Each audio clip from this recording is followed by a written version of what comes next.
আমাদের অবস্থান বিক্ষোভ চলছে।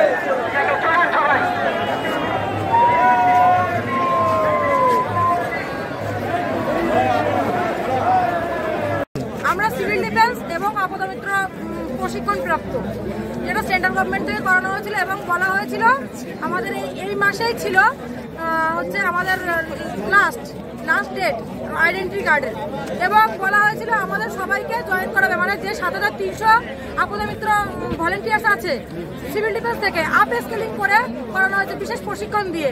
তাহলে আমাদের বক্তব্য এটা, সিভিক ভলেন্টিয়াররা যদি 30 দিনের কাজ পায় এবং 60 বছরের সুনিশ্চিতকরণ পায়, সেটা ক্যাজুয়ালি হোক, কিন্তু আমরা কেন 30 দিনের কাজ পাবো না?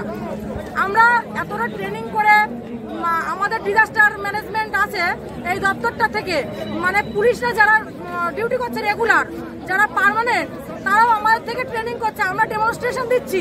তাহলে সেই জায়গাটা তারা আমাদের থেকে ট্রেনিং নিয়ে ডিউটি করছে রেগুলার, তাহলে আমরা কেন পাবো না? আমাদের মানে বঞ্চিত কেন আমরা হব?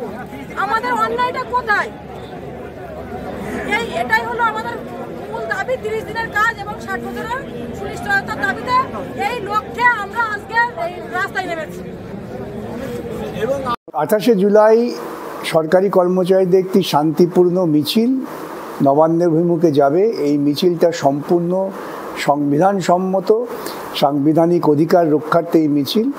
এই মিছিল পুলিশের অনুমতি সাপেক্ষে নয়, পুলিশের অনুমতির কোনো প্রয়োজনই নেই। তবুও শান্তিপূর্ণ নাগরিকরা পুলিশকে জানান, যাতে পুলিশের দিক থেকে যদি কিছু করণীয় থাকে তারা করতে পারেন। আজকে একদল মানুষ তারা এই শান্তিপূর্ণ মিছিলটাকে আটকাবার জন্য আদালতে গিয়েছিলেন। আদালতও সাংবিধানিক অধিকার রক্ষার পক্ষেই রায় দিয়েছেন।